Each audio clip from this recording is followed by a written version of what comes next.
This is photosynthesis reaction in plants. CO2. The plant uses CO2 means carbon dioxide plus 12H2O means water in the presence of chlorophyll. Chlorophyll should be there in the plants, and with the use of sunlight it produces food. Food is called glucose, C6H12O6. Glucose is formed, releasing of oxygen 6O2 plus 6H2O, release of water. So this is called as a photosynthesis. And the plants prepare their own food by using carbon dioxide, water, chlorophyll, sunlight. They produce food, that is glucose, release oxygen and water. This is photosynthesis. Now, what are the events occurring during the photosynthesis? Absorption of light energy by chlorophyll. So first, inside the leaf there will be chlorophyll. This chlorophyll absorbs the light energy from the sun. Light energy absorb ಮಾಡೋದು. Conversion of light energy to chemical energy. So light energy na ಏನು ಮಾಡಿ convert ಆಗುತ್ತೆ? It is converted into chemical energy. And then splitting of water molecules into hydrogen and oxygen. Here it has taken water also. So this water, it is H2O. This H2O is split into H and O. It is split into hydrogen and oxygen. Third one, it has taken carbon dioxide also, CO2. From this CO2 is converted into food, that is glucose. Glucose is C6H12O6. So reduction of carbon dioxide to carbohydrate.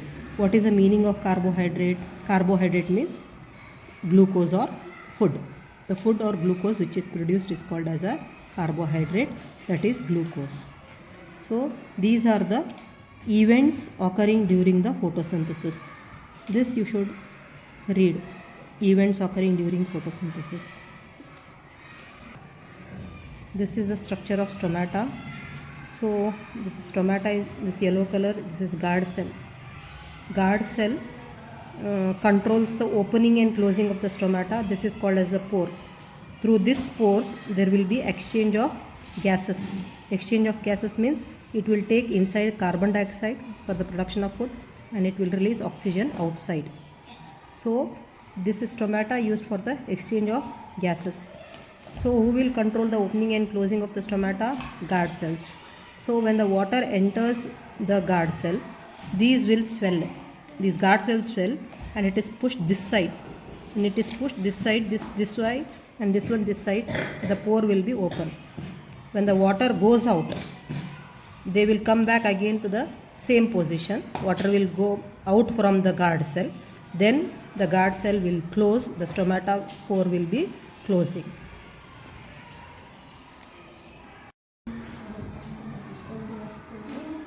This is the human digestive system. Here you can see the mouth. Then this is called as the food pipe or the esophagus. This is stomach. Here there is a coiled thing called small intestine. This is large intestine. And this is liver. So first the food is chewed by the teeth and rolled by the tongue. The digestion starts in the mouth itself. ಬಾಯಲ್ಲೇ digestion ಶುರು ಆಗುತ್ತೆ. ಮೌತಲ್ಲಿ ಏನಿರುತ್ತೆ, ಒಂದು enzyme ಇರುತ್ತೆ. Enzyme ಅಂದರೆ chemical substance. ಅದರದ್ದು ಹೆಸರು amylase, salivary amylase ಅಂತ ಇರುತ್ತೆ ಒಂದು ಎನ್ಸೈಮು. ಆ ಎನ್ಸೈಮ್ ಏನು ಮಾಡುತ್ತೆ, it converts starch to glucose. Starch to glucose ಅಂದರೆ ನಾವು ತಿಂದಂಥ ಆಹಾರದಲ್ಲಿ it contains carbohydrate, protein and fat. Carbohydrate means starch. When we eat rice and sugar, that is called as starch. That starch is converted to glucose. Starch is converted to glucose. First step, digestion starts in the mouth. Then from the mouth it comes to the esophagus. So esophagus, there is a slight movement in the esophagus. So this is called the alimentary canal. What it is called? It is called digestive system or the alimentary canal. There is a slight movement in this esophagus. That movement is called as peristalsis. It is called as called as peristalsis. So that movement is called as peristalsis. This question will be asked, what is the movement of the alimentary canal called? You should say it as peristalsis. Then the food comes into the stomach. So what happens in the stomach? The stomach secretes acid called as hydrochloric acid. So what does this acid do? The hydrochloric acid helps to digest the protein. So it helps to digest the protein by pepsin enzyme. So I told you already, food is having carbohydrate, protein and fat. So this acid, it will help the enzyme pepsin. It will help the enzyme pepsin to digest the protein in our food. So it provides an acidic medium. So acidity means whenever the HCl, amount of HCl increases in our stomach, ಒಂದೊಂದು ಸತಿ ಏನಾಗುತ್ತೆ, hydrochloric acid ಜಾಸ್ತಿ ಆಗಿ ಹೋಗ್ಬಿಡುತ್ತೆ. ಅದನ್ನು ನಾವೇನಂತ ಹೇಳ್ತೀವಿ, acidity ಅಂತ ಹೇಳ್ತೀವಿ. ಆವಾಗ ನಾವೇನು ತೊಗೋಬೇಕು, antacid. We should take antacid like base, soda, ಅದೆಲ್ಲ ಆ್ಯಂಟಾ ಆ್ಯಸಿಡ್ನ ಕುಡಿಬೇಕು. ಆವಾಗ ಆ್ಯಸಿಡಿಟಿ ಹೊರಟೋಗುತ್ತೆ. Then the stomach also contains the mucus. Mucus ಅಂದರೆ ಬಾಯಲ್ಲಿ ಜೊಲ್ ಥರ ಇರುತ್ತಲ್ಲ, ಆ ಥರ ಈ ಸ್ಟಮಕ್ಕಲ್ಲಿನೂ ಮ್ಯೂಕಸ್ ಒಂಥರ ಜೊಲ್ ಥರ ಇರುತ್ತೆ. It so it helps for the movement of the food and it also helps the wall of the intestine against the acid. ಅಲ್ಲಿ ಆ್ಯಸಿಡ್ ಪ್ರೊಡ್ಯೂಸ್ ಆಗ್ತಾ ಇರುತ್ತಲ್ಲ, ಅಲ್ಲಿ ಸ್ಟಮಕ್ ವಾಲ್ ಏನಿರುತ್ತಲ್ಲ, ಅದು ಆ್ಯಸಿಡಿಂದ ಅದು ಕೆಟ್ಟು ಹೋಗಬಾರ್ದು ಅಥವಾ ಏನಾದರೂ ಅದಕ್ಕೆ ಹಾನಿ ಆಗಬಾರ್ದು ಅನ್ನೋ ಥರ ಈ ಮ್ಯೂಕಸ್ಸು, ಒಳಗಡೆ ಏನು ಮ್ಯೂಕಸ್ಸು ಅಥವಾ ಜೊಲ್ ಥರ ಸಿಕ್ರೇಟ್ ಆಗುತ್ತಲ್ಲ, ಅದು ಪ್ರೊಟೆಕ್ಟ್ ಮಾಡುತ್ತೆ ಮ್ಯೂಕಸ್ಸು ಸ್ಟಮಕ್ಕಲ್ಲಿ. ಸೊ ಸ್ಟಮಕ್ಕಲ್ಲಿ ಇದು ಗ್ರೈಂಡ್ ಆಗುತ್ತೆ food. Then you can see here liver. ಇದನ್ನು ಲಿವರ್ ಅಂತ ಹೇಳ್ತೀವಿ, black colour substance. The liver produces a juice called as a bile juice. ಆ ಬೈಲ್ ಜ್ಯೂಸು ಇಲ್ಲಿಂದ ಎಲ್ಲಿಗೆ ಬರುತ್ತೆ, ಇಲ್ಲೇನಿದೆಯಲ್ಲ ನೆಕ್ಸ್ಟು ಸ್ಮಾಲ್ ಇಂಟೆಸ್ಟೈನ್ ಅಂತ ಹೇಳ್ತೀವಿ. This is called as small intestine. ಈ ಸ್ಮಾಲ್ ಇಂಟೆಸ್ಟೈನ್ಗೆ ಏನು ಮಾಡುತ್ತೆ, ಬೈಲ್ ಜ್ಯೂಸ್ ಬರುತ್ತೆ. ಬೈಲ್ ಜ್ಯೂಸ್ ಏನು ಮಾಡುತ್ತೆ ಅಂತಂದರೆ ಫ್ಯಾಟ್ನ ಡೈಜೆಸ್ಟ್ ಮಾಡುತ್ತೆ. It digest the fat. It will not digest, it will break down the larger fat molecules to smaller fat molecules. ಇಲ್ಲಿ ನೋಡಿರಿ, ಲಿವರಿಂದ ಏನು ಬರೋದು, bile juice. Fat is broken down. The big molecules of the fat are broken down into small molecules of fat. This is called as emulsification of fat. So ಫ್ಯಾಟ್ನ big molecules ಏನು ನಾವು ತಿಂದಿರ್ತೀವಲ್ಲ, ಅದನ್ನು ದೊಡ್ಡ ದೊಡ್ಡ ಮಾಲಿಕ್ಯೂಲ್ಸ್ ಇದ್ದಿದ್ದನ್ನು ಚಿಕ್ಕ ಚಿಕ್ಕ molecules ಆಗಿ bile juice ಒಡೆಯುತ್ತೆ. So this is a function of the bile juice. One more function of the bile juice is stomach produces HCl.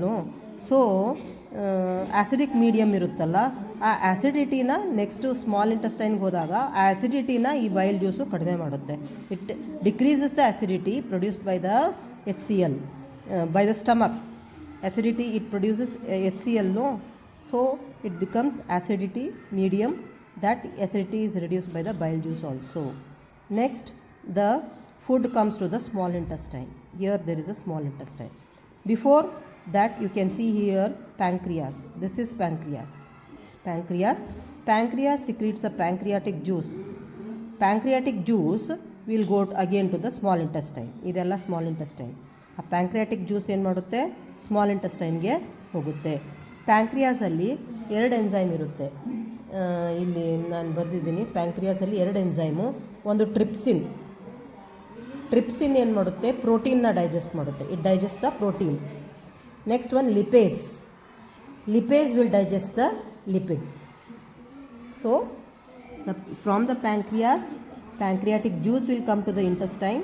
It contains 2 enzymes, trypsin which digests protein and lipase which digests lipid. Then in the small intestine, the complete digestion of the food takes place. Sometimes they will ask the what happens in the small intestine. Explain the digestion in the small intestine anta keltare. Avaga you should write there will be a complete digestion of the food in the small intestine. What does the food contain? 3 main ingredients: carbohydrate, protein and fat. So here carbohydrate is broken down into starch. Carbohydrate is broken down into glucose. Carbohydrate ಒಡೆದು ಏನಾಗುತ್ತೆ ಲಾಸ್ಟ್ಗೆ glucose ಆಗುತ್ತೆ. Protein ಒಡೆದು ಏನಾಗುತ್ತೆ amino acid ಆಗುತ್ತೆ. Protein is broken down into amino acid. Then fat is broken down, lipid is broken down into fatty acid and glycerol. It is broken down into fatty acid and glycerol. So now the digested food on the ಇಲ್ಲಿ walls of the intestine ಒಳಗಡೆ ಏನಿರುತ್ತಲ್ಲ villi ಅಂತ ಇರುತ್ತೆ. ಏನಿರುತ್ತೆ villi. The walls of the small intestine contains villi. Those villi contains blood vessel. ಆ blood vessel it will absorb the digested food. So where does the digested food go? It goes to the villi. From the villi it goes to the blood. So all our digested food goes to the blood. Then the undigested food goes to the large intestine. ಯಾವುದು ಜೀರ್ಣವಾಗದೇ ಇರುವಂಥ ಆಹಾರ ಎಲ್ಲಿ ಹೋಗುತ್ತೆ? Large ಇಂಟೆಸ್ಟೈನ್ಗೆ ಹೋಗುತ್ತೆ. ಅಲ್ಲಿ only water is reabsorb. No digestion takes place there. Then the waste goes out through the anus. So this is the digestive system all the alimentary canal. ಇಲ್ಲಿ ಏನೇನು ಡೈಜೆಷನ್ ಆಗುತ್ತೆ ಅನ್ನೋದನ್ನು ಹೇಳಿದ್ದೀನಿ.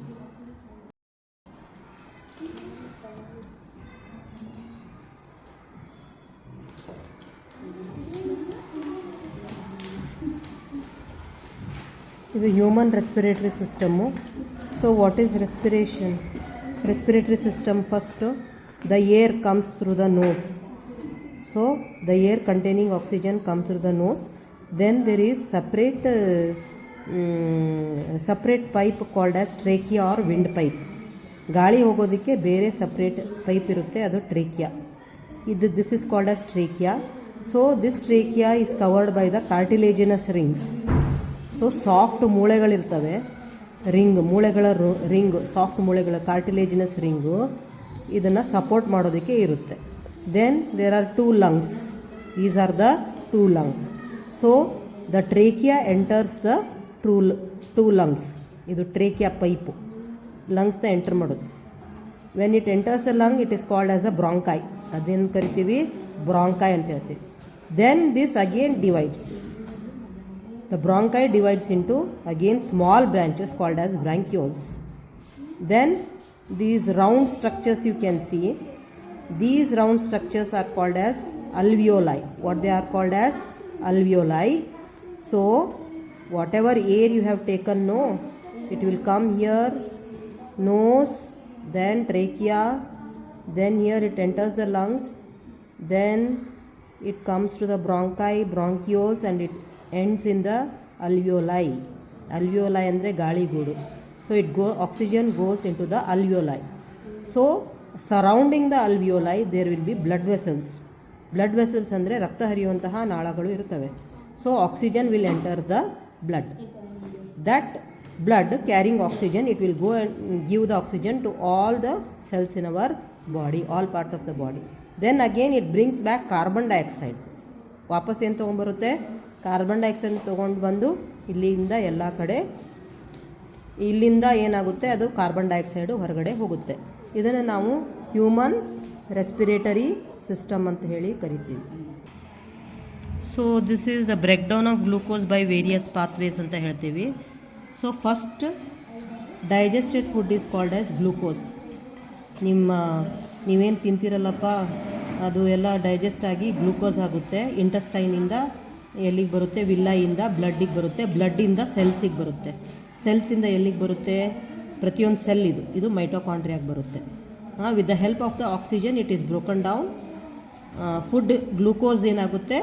ಆಕ್ಸಿಜನ್ನ ಸಹಾಯದಿಂದ ಒಡೆದು ಎನರ್ಜಿ ರಿಲೀಸ್ ಆಗುತ್ತೆ. ಬಟ್ ಎಲ್ಲದರಲ್ಲೂ ಹಂಗಿರಲ್ಲ. ಕೆಲವೊಂದು ಆಕ್ಸಿಜನ್ ಯೂಸ್ ಮಾಡ್ಕೊತವೆ ಬ್ರೇಕ್ ಡೌನ್ ಮಾಡೋದಕ್ಕೆ. To break down what? To break down the glucose. ಆ ಗ್ಲೂಕೋಸ್ ಬ್ರೇಕ್ ಡೌನ್ ಆಗಿ ಎನರ್ಜಿ ರಿಲೀಸ್ ಆಗಬೇಕು, ನಮಗೆ ಶಕ್ತಿ ಬರಬೇಕು.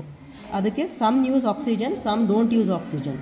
So here we can see the list here. Glucose, it is a 6 carbon molecule. Glucose ಅಂದರೆ 6 carbon molecule ಅಂದರೆ C6H12O6 in the cytoplasm. cytoplasm ಅಂದರೆ ಈ ಏರಿಯಾ, ಹೌದಾ? ಇದನ್ನ ಸೈಟೋಪ್ಲಾಸಮ್ ಅಂತೇಳಿ ಕರಿತೀವಿ. ಸೈಟೋಪ್ಲಾಸಮಿಗೆ ಬಂದ ತಕ್ಷಣ ಅದೇನಾಗುತ್ತೆ? ಗ್ಲೂಕೋಸ್ ಇದ್ದಿದ್ದು ಪೈರುವೇಟ್ ಆಗಿ ಬ್ರೇಕ್ ಆಗುತ್ತೆ. ಏನಾಗಿ ಪೈರುವೇಟ್ ಆಗಿ ಬ್ರೇಕ್ ಆಗುತ್ತೆ. ಎಲ್ಲಿ? Cytoplasm of the cell. 6 carbon ಇದ್ದಿದ್ದು 3 ಕಾರ್ಬನ್ ಆಗುತ್ತೆ. ಹೌದಾ? ಆಮೇಲೆ ಇಲ್ಲಿ ಫಸ್ಟ್ ನಾವು ಕೆಳಗಡೆ ನೋಡೋಣ. ಕೆಳಗಡೆ ನೋಡಿದಾಗ in the presence of oxygen ಮೈಟೋಕಾಂಡ್ರಿಯಾಗೆ ಹೋಗುತ್ತಪ್ಪ. ಇಲ್ಲಿ ಮೈಟೋಕಾಂಡ್ರಿಯಾಗೆ ಹೋಗಿ in the presence of oxygen in the mitochondria it is break down ಆಗಿ ಏನಾಗುತ್ತೆ? ಕಾರ್ಬನ್ ಡೈಆಕ್ಸೈಡ್, ನಾವು ಉಸಿರು ಏನು ಹೊರಗಡೆ ಬಿಡ್ತೀವಿ? ಕಾರ್ಬನ್ ಡೈಆಕ್ಸೈಡ್ ಪ್ಲಸ್ ಏನು ರಿಲೀಸ್ ಆಗುತ್ತೆ? ಎನರ್ಜಿ ರಿಲೀಸ್ ಆಗುತ್ತೆ. ಅದರ ಜೊತೆಗೆ ವಾಟರು ರಿಲೀಸ್ ಆಗುತ್ತೆ. So this is called the presence of ಆಕ್ಸಿಜನ್ನಿಂದ ಇದು ಪೈರುವೇಟ್ ಬ್ರೇಕ್ ಡೌನ್ ಆಗಿ ಎನರ್ಜಿ ರಿಲೀಸ್ ಆದರೆ ಅದನ್ನ ಏರೋಬಿಕ್ ರೆಸ್ಪಿರೇಷನ್ ಅಂತ ಹೇಳ್ತೀವಿ. ಯಾವ ರೆಸ್ಪಿರೇಷನ್ನು? Aerobic respiration.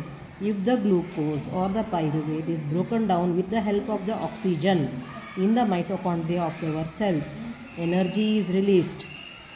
ATP ಅಂತ ಹೇಳ್ತೀವಿ, ಅಡಿನೋಸಿನ್ ಟ್ರೈಫಾಸ್ಫೇಟ್. ಅಲ್ಲಿ energy, carbon dioxide and water. So this helps in occurs in mitochondria. This is aerobic respiration. Now we shall see anaerobic respiration. So some yeast in the yeast ಅಂದರೆ micro ಆರ್ಗ್ಯಾನಿಸಮ್ನು. ಈಸ್ಟಲ್ಲಿ ಈ glucose ಪೈರುವೇಟಿಗೆ convert ಆಗಿ pyruvate ಏನಾಗುತ್ತೆ? Without the help of oxygen, ಅದಕ್ಕೆ oxygen ಬೇಕಾಗಿಲ್ಲ to break down the food or the pyruvate. Without the help of the oxygen it breaks down. Here carbon dioxide is also released plus energy is also released. ಇಲ್ಲಿ ಹೆಂಗೆ carbon dioxide energy release ಆಗಿರುತ್ತಲ್ಲ, ಇಲ್ಲಿನೂ carbon dioxide energy release ಆಗುತ್ತೆ. But ಇಲ್ಲಿ ಏನಾಗುತ್ತೆ? Ethanol release ಆಗುತ್ತೆ. ಏನಾಗುತ್ತೆ? Ethanol. ಇದನ್ನು ಈಸ್ಟಲ್ಲಿ ಇದು ಆಗೋದು. This is called anaerobic respiration. ಹೌದಾ? This is aerobic respiration means the break down of food with the help of oxygen. Here breakdown of the food without the help of oxygen, in the absence of oxygen, it is called anaerobic. Aerobic, air illa alli, air help ತಗೊಂಡಿಲ್ಲ, oxygen help ತಗೊಂಡಿಲ್ಲ. Next third case, ನೀವು ಜಾಸ್ತಿ ನಡೆದ್ರೆ ನಿಮ್ಮ ಮಸಲ್ಸಲ್ಲಿ ಏನಾಗುತ್ತೆ? Blood ಬರ್ತಾ ಇರುತ್ತೆ ಅಲ್ಲಿ ಒಳಗಡೆ, ಬ್ಲಡ್ ವೆಸಲಲ್ಲಿಂದ ಬ್ಲಡ್ಡಲ್ಲಿ ಆಕ್ಸಿಜನ್ನು ಅದಕ್ಕೆ ಅವೈಲೇಬಲ್ ಆಗುತ್ತೆ. ಬಟ್ ತುಂಬ ಜಾಸ್ತಿ ನಡೆದ್ಬಿಟ್ರೆ ಲ್ಯಾಕ್ ಆಫ್ ಆಕ್ಸಿಜನ್ ಆಗುತ್ತೆ. ಏನಾಗುತ್ತೆ?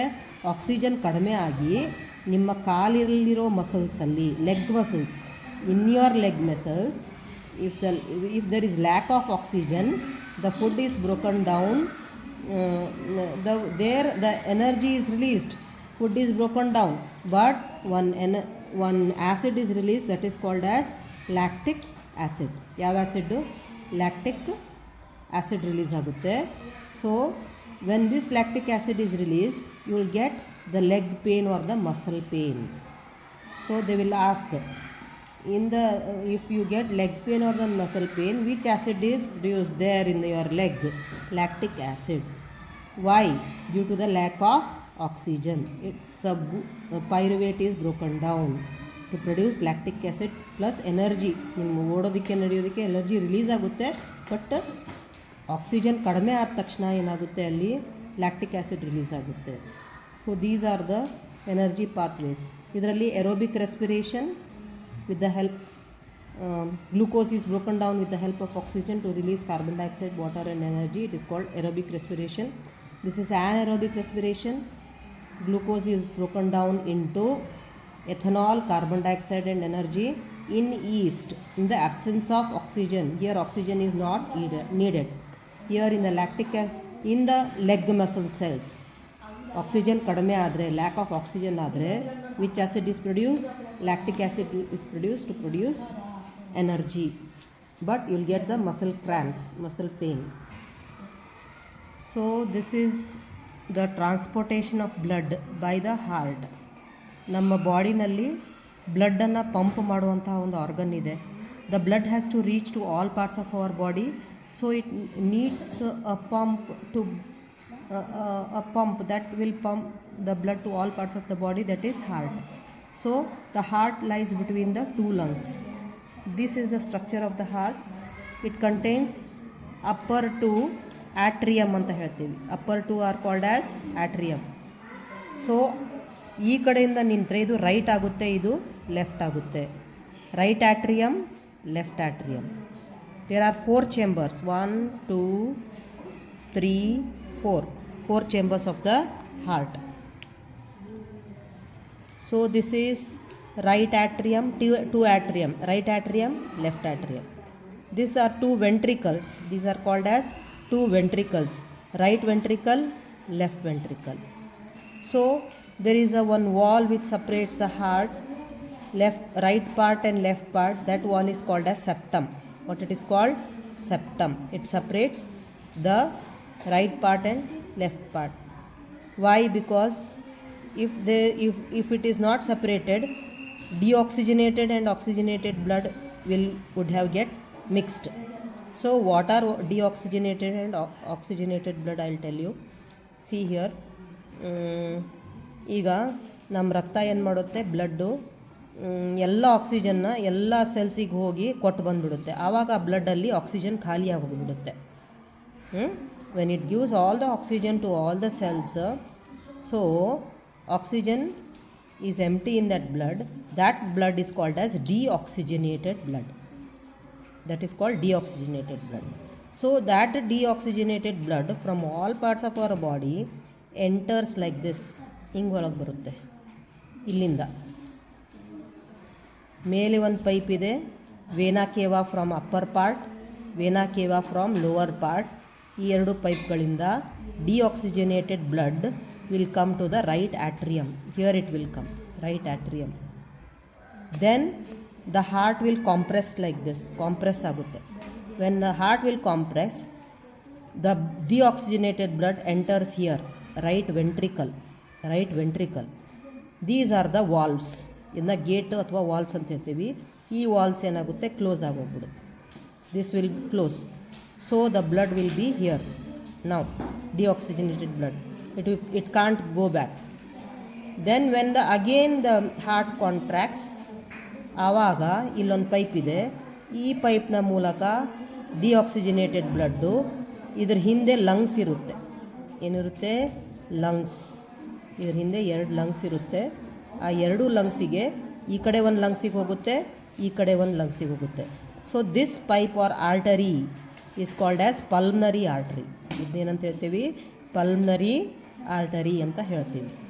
ಸೊ ಆ ಡಿಆಕ್ಸಿಜನೇಟೆಡ್ ಬ್ಲಡ್ ಎಲ್ಲಿ ಹೋಯಿತು? ಈಗ ಲಂಗ್ಸಿಗೆ ಹೋಯಿತು. So in the lungs it will get oxygen. So it will get oxygen, then it is called as oxygenated blood. In the lungs it gets oxygen and called the oxygenated blood. That oxygenated blood through pulmonary veins, ಇದನ್ನ ಎರಡು ಏನಂತ ಹೇಳ್ತೀವಿ? Pulmonary veins. It will ಆಕ್ಸಿಜನ್ನ ತಗೊಂಡು, ಆ blood ಲಂಗ್ಸಿಂದ oxygen ತಗೊಳುತ್ತೆ blood. ಅಲ್ಲಿ ಹೋದ್ಮೇಲೆ ಆ ಬ್ಲಡ್ ತಗೊಂಡು oxygenated blood will enter here. This is called as a left atrium. Oxygenated blood ಇದು ಲೆಫ್ಟ್ ಆಟ್ರಿಯಮ್. ಲೆಫ್ಟ್ ಆಟ್ರಿಯಮ್ಮಿಂದ ಕಾಂಪ್ರೆಸ್, ಮತ್ತೆ ಹಾರ್ಟ್ ಕಾಂಪ್ರೆಸ್ ಆಗುತ್ತೆ. ಆವಾಗ ಬ್ಲಡ್ ಇಲ್ಲಿ ಪುಷ್ ಆಗುತ್ತೆ. ಲೆಫ್ಟ್ ವೆಂಟ್ರಿಕಲ್ ಆದಮೇಲೆ ಈ ವಾಲ್ಸ್ ಏನಾಗುತ್ತೆ? ಕ್ಲೋಸ್ ಆಗಿಬಿಡುತ್ತೆ. ಕ್ಲೋಸ್ ಆದಾಗ from the left ventricle the oxygenated blood will go to this pipe called as a aorta. ಇದೇನಂತ ಹೇಳ್ತೀವಿ? ಅಯೋರ್ಟಾ. ಈ ಅಯೋರ್ಟಾ ಎಲ್ಲ ಪಾರ್ಟ್ಸ್ ಆಫ್ ದ ಬಾಡಿಗೆ ಆಕ್ಸಿಜನೇಟೆಡ್ ಬ್ಲಡ್ಡನ್ನು ಹೋಗಿ ಕೊಡುತ್ತೆ. So this is called as a blood circulation in the heart. So ಇಲ್ಲಿ ಕೇಳ್ತಾರೆ, why septum is there? Septum it separates the deoxygenated blood and oxygenated blood. ಆಮೇಲೆ the ventricles have thick walls ಅಂತ ಕೇಳ್ತಾರೆ. ಇಲ್ಲಿ ನೋಡ್ರಿ, ಇಲ್ಲೇ ಮೇಲೆ ಸಣ್ಣಗಿದೆ, ಎಲ್ಲ ತೆಳ್ಳಗಿದೆ, ಇಲ್ಲೆಲ್ಲ ವಾಲ್ ತೆಳ್ಳಗಿದೆ, ಇಲ್ಲಿ ದಪ್ಪ ಗೋಡೆ ಇದೆ. So the ventricles, why the ventricles have thick walls? Because the ventricle will pump the blood into these arteries. ಹೌದಾ? ಈ ಕಡೆ ಪಂಪ್ ಮಾಡಿದಾಗ ಇಲ್ಲಿ ಹೋಗುತ್ತೆ, ಈ ಕಡೆ ಪಂಪ್ ಮಾಡಿದಾಗ ಅಯೋಟಾದಲ್ಲಿ ಹೋಗುತ್ತೆ. They should have more energy to pump the blood. So they will pump the blood into the arteries, pulmonary artery and aorta. So they should be having the thick walls. ಆಮೇಲೆ ಇನ್ನೊಂದು question ಕೇಳ್ತಾರೆ, why birds and mammals have 4 chambered heart? 1 2 3 4 chambered heart birds and ಮ್ಯಾಮಲ್ಸ್ಗೆ ಯಾಕಿದೆ? Why means in birds and ಮ್ಯಾಮಲ್ಸ್ನು we have to maintain a constant body temperature. Constant body temperature ಅಂದ್ರೇನು? ನಮ್ಮ ದೇಹದ ತಾಪ ಒಂದೇ ಥರ ಇರುತ್ತೆ. ಅದನ್ನು ಕಾನ್ಸ್ಟೆಂಟ್ ಬಾಡಿ ಟೆಂಪ್ರೇಚರ್ ಮೇಂಟೈನ್ ಮಾಡಬೇಕಂದ್ರೆ we need more energy. So for needing more energy we need more oxygen. So the blood should not get mixed. Oxygenated and deoxygenated blood should not get mixed. So there are 4 chambers in the heart. But in the fishes and amphibians, fish ಮತ್ತು amphibians ಅಂದರೆ ಕಪ್ಪೆ ಅದೆಲ್ಲ 4 chambered heart ಇರಲ್ಲ, ಬರೀ 3 chambered heart ಇರುತ್ತೆ. 3 chambered heart ಇರುತ್ತೆ. 3 chamber ಇದ್ದರೆ ಏನಾಗುತ್ತೆ, ಆಕ್ಸಿಜನ್ ಇರೋ ಬ್ಲಡ್ಡು ಆಕ್ಸಿಜನ್ ಇಲ್ಲದಿರೋ ಬ್ಲಡ್ಡು ಮಿಕ್ಸ್ ಆಗಿ ಹೋಗ್ಬಿಡುತ್ತೆ. ಮಿಕ್ಸ್ ಆಗಿ ಹೋದ್ರೂ ಅವು ತಡ್ಕೊಳ್ಳುವಂಥ ಶಕ್ತಿ ಇರುತ್ತೆ ಅದಕ್ಕೆ. ಯಾಕಂದರೆ they don't maintain the constant body temperature, ಅವ್ರಿಗೆ ಇರಲ್ಲ. They don't have the constant body temperature. So they have only 3 chambers. They don't need to have that high energy because they don't need to maintain the constant body temperature maintain ಅವು ಮಾಡಲ್ಲ. ಅದರ ಸಲುವಾಗಿ ಅಲ್ಲಿ ಇದು 3 chambers ಇದ್ದರೆ ಆಗುತ್ತೆ. ಈಗ ಇಲ್ಲಿ ನೋಡ್ರಿ, ಈ ಡೈಗ್ರಾಮ್ ಮೇಲೇನು ಕ್ವಶನ್ ಕೇಳಬಹುದು. ಈ ಡೈಗ್ರಾಮ್ ಮೇಲೆ ದಿಸ್ ಈಸ್ ಹಾರ್ಟಿಂದ ಏನಾಗುತ್ತೆ, ಏನು ಲಂಗ್ಸಿಗೆ ಹೋಗುತ್ತೆ. ಇದು ಲಂಗ್ಸು. ಸೊ ಇಲ್ಲಿ pulmonary artery to the lungs ಅಂತ ಕೊಟ್ಟಿದ್ದಾರೆ. ಇಲ್ಲಿಂದ ಪಲ್ಮನರಿ ಆರ್ಟ್ರಿಯಿಂದ ಬ್ಲಡ್ಡು ಲಂಗ್ಸಿಗೆ ಹೋಗುತ್ತೆ. ಈ ಲಂಗ್ಸಲ್ಲಿ ಏನು ಮಾಡುತ್ತೆ, ಆಕ್ಸಿಜನ್ ತೊಗೊಂಡು ತಿರುಗಿ ಹಾರ್ಟಿಗೆ ಬರುತ್ತೆ. ಯಾವುದ್ರ ಮೂಲಕ ತಿರುಗಿ ಹಾರ್ಟಿಗೆ ಬರುತ್ತೆ, ಪಲ್ಮನರಿ ವೇನ್ಸಿಂದ ಹಾರ್ಟಿಗೆ ಬರುತ್ತೆ. ಇದು ಪಲ್ಮನರಿ ವೇನ್ಸ್, ಹೌದಾ. ನೆಕ್ಸ್ಟ್ ಇದು ವೇನಾಕೇವ, ಮೇಲಿನ ವೇನಾಕೇವ, ಕೆಳಗಿನ ವೇನಾಕೇವ. ಇಲ್ಲಿ ಏನು ಮಾಡುತ್ತೆ, ಈ ವೇನಾಕೇವ ಇಲ್ಲಿ ಡಿಆಕ್ಸಿಜನೇಟೆಡ್ ಬ್ಲಡ್ ಇರುತ್ತೆ. ಈ ಡಿಆಕ್ಸಿಜನೇಟೆಡ್ ಬ್ಲಡ್ಡು ಇಲ್ಲಿಂದ ಇಲ್ಲಿಗೆ, ಇಲ್ಲಿ ಏನಾಗುತ್ತೆ, ರೈಟ್ ಆಟ್ರಿಯಮ್ಗೆ ಹೋಗುತ್ತೆ ಡಿಆಕ್ಸಿಜನೇಟೆಡ್ ಬ್ಲಡ್. ಡಿಆಕ್ಸಿಜನೇಟೆಡ್ ಬ್ಲಡ್ ಇಲ್ಲಿಂದ ಇಲ್ಲಿಗೆ ಹೋಗುತ್ತೆ. ಆಮೇಲೆ ಇಲ್ಲಿ ಮತ್ತೆ ಇದು ಅಯೋರ್ಟಾ, ಇದರಿಂದ ಏನಾಗುತ್ತೆ, ಆಕ್ಸಿಜನ್ ಇರೋ ಬ್ಲಡ್ಡು ಮತ್ತೆ ಇಲ್ಲಿ ಸೆಲ್ಸಿಗೆ ಬರುತ್ತೆ. ಇಲ್ಲೆಲ್ಲ ಸೆಲ್ಸಿಗೆ ಮತ್ತೆ ಆಕ್ಸಿಜನನ್ನು ಕೊಟ್ಟು ಏನು ಮಾಡುತ್ತೆ, ಮತ್ತೆ ಆಕ್ಸಿಜನ್ ಖಾಲಿ ಆಗುತ್ತೆ ಇದರಲ್ಲಿ. ಈ ಡೈಗ್ರಾಮ್ನ ಸ್ವಲ್ಪ ನೋಡ್ಕೋಬೇಕು.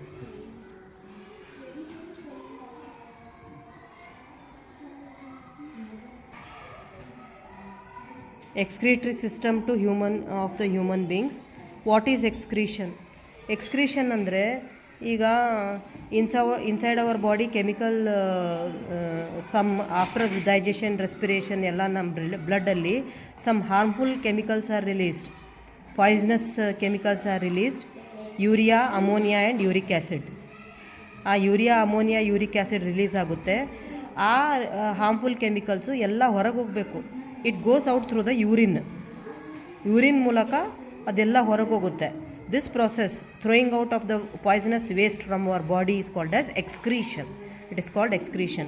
ಸೊ ಅದನ್ನು ಮಾಡೋದು ಯಾವುದು, ದಿಸ್ ಎಕ್ಸ್ಕ್ರೀಟರಿ ಸಿಸ್ಟಮ್. ಎಕ್ಸ್ಕ್ರೀಟರಿ ಸಿಸ್ಟಮಲ್ಲಿ ವಿ ಹ್ಯಾವ್ 2 kidneys ಹಿಯರ್. ಇದು ಡೈಗ್ರಾಮ್ ಬರುತ್ತೆ ಎಕ್ಸಾಮ್ಗೆ, ನೋಡ್ಕೊಳ್ರಿ. 2 ಕಿಡ್ನಿ ಇದೆ. ಆ 2 ಕಿಡ್ನಿಯಿಂದ 2 ಪೈಪು. ಇದು ಯೂರೇಟರ್, ಈ ಕಡೆ ಒಂದು ಯೂರೇಟರು, ಈ ಕಡೆ ಒಂದು ಯೂರೇಟರ್. ಆಮೇಲೆ urinary bladder, this is urinary bladder. ಆಮೇಲೆ ಯುರೆಥ್ರಾ. ಸೊ ಕಿಡ್ನಿಯಲ್ಲಿ ಇಲ್ಲಿ ಬ್ಲಡ್ಡಲ್ಲಿ ಏನಿರುತ್ತೆ, ಪಾಯ್ಸನಸ್ ಸಬ್ಸ್ಟೆನ್ಸ್ ಇರುತ್ತೆ. The poisonous substance are present in the blood.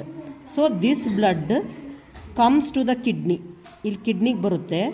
ಆವಾಗ ಇಲ್ಲಿ ನೀವು ಟೀ ಹೆಂಗೆ ಸೋಸ್ತಿರಲ್ಲ, ಹಾಗೆ ಬ್ಲಡ್ ಏನಾಗುತ್ತೆ, ಸೋಸಲ್ಪಡುತ್ತೆ, ಫಿಲ್ಟರ್ ಆಗುತ್ತೆ. ಏನು ಫಿಲ್ಟರ್ ಆಗುತ್ತೆ ಅಂದರೆ, ಬರೀ ಪಾಯ್ಸನಸ್ ಸಬ್ಸ್ಟೆನ್ಸ್ ಮಾತ್ರ ಕಿಡ್ನಿನ ಎಂಟರ್ ಆಗುತ್ತೆ. Water and poisonous substance will enter the kidney. But glucose ಅದೆಲ್ಲ ಆಕ್ಸಿಜನ್ನು ಎಂಟರ್ ಆಗಲ್ಲ, ಅದು ಮತ್ತೆ ತಿರುಗಿ ವಾಪಸ್ ಹೋಗಿಬಿಡುತ್ತೆ. So the poisonous substances will enter the kidney and those along with the water forms the urine. Ureter ಮೂಲಕ ಇಲ್ಲಿಗೆ ಬರುತ್ತೆ. ಇಲ್ಲಿಗೆ ಬಂದು ಯೂರಿನರಿ ಬ್ಲಾಡರಲ್ಲಿ ಕಲೆಕ್ಟ್ ಆಗಿ ಆಮೇಲೆ ಹೊರಗಡೆ ಬರುತ್ತೆ.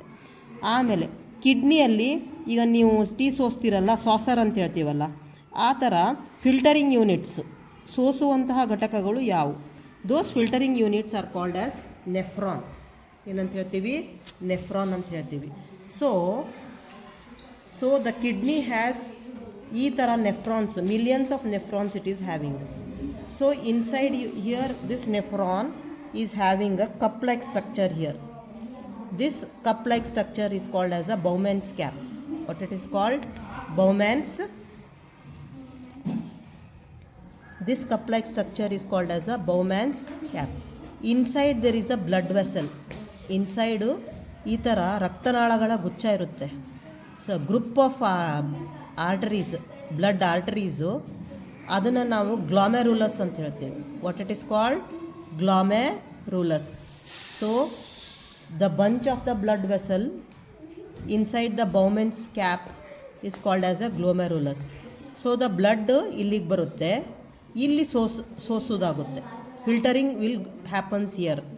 So the poisonous substance from the blood, only poisonous substance and water enter here. This tube, ಇದು ಟ್ಯೂಬ್ ಆಗುತ್ತಲ್ಲ, ಈ ಟ್ಯೂಬ್ನ ಎಂಟರ್ ಆಗಿ ಹಿಂಗೆ ಕೆಳಗಡೆ ಬರುತ್ತೆ. ಏನು? ವಾಟರ್ ಆ್ಯಂಡ್ ಪಾಯ್ಸನಸ್ ಸಬ್ಸ್ಟೆನ್ಸ್ ಮಾತ್ರ ಒಳಗೆ ಬರುತ್ತೆ. ಈ ಥರ ಕೆಳಗೆ ಹಿಂಗೆ ಇಳಿಯುತ್ತೆ. ಕೆಳಗಿಳಿದಾಗ ಇದ್ರ ಸುತ್ತಲೂ ದೇರ್ ಆರ್ ಬ್ಲಡ್ ಕ್ಯಾಪಿಲರೀಸ್. ಆವಾಗ ಸೋಸೋವಾಗ ಏನಾದರೂ ಗ್ಲೂಕೋಸು, ಆಕ್ಸಿಜನ್, ಗ್ಲೂಕೋಸ್ ಒಳಗೆ ಬಂದುಬಿಟ್ಟಿದ್ರೆ, ಗ್ಲೂಕೋಸ್ ಒಳಗೆ ಬರಬಾರ್ದು, ಡೈಜೆಸ್ಟೆಡ್ ಫುಡ್ ಒಳಗೆ ಬರಬಾರ್ದು. ಅದನ್ನು ಮತ್ತೆ ಈ ಬ್ಲಡ್ ಏನಿರುತ್ತಲ್ಲ ಸುತ್ತ ಇರುವಂಥ ಬ್ಲಡ್ ವೆಸಲ್ಲು ಅದನ್ನ ತಿರುಗಿ ಅಬ್ಸಾರ್ಬ್ ಮಾಡ್ಕೊಳ್ಳುತ್ತೆ.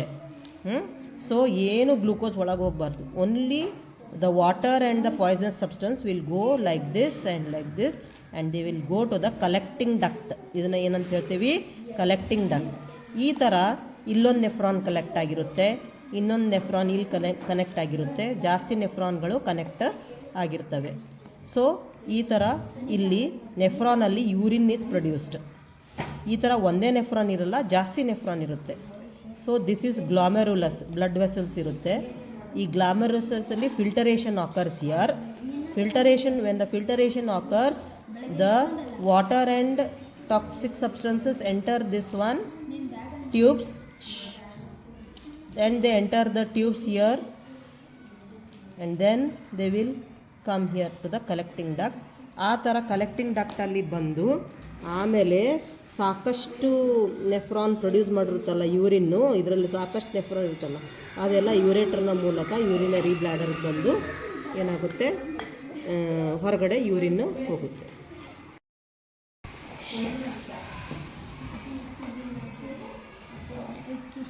ಸೊ ಇಲ್ಲಿ ಆಟೋಟ್ರೋಫ್ಸ್ ಆ್ಯಂಡ್ ಹಿಟ್ರೋಟ್ರೋಫ್ಸ್ ಅಂತ ಹೇಳ್ತೀನಿ. The plants which produce their own food R called as autotrophs because they have chlorophyll. This is the process called as photosynthesis. By the process of the photosynthesis, they produce their own food called as autotrophs. What are heterotrophs? Heterotrophs means animals. We don't produce our own food. We just eat the food from the plants or the other animals. So we are called as heterotrophs. No photosynthesis in us. There is no chlorophyll also in us. Autotrophs and heterotrophs.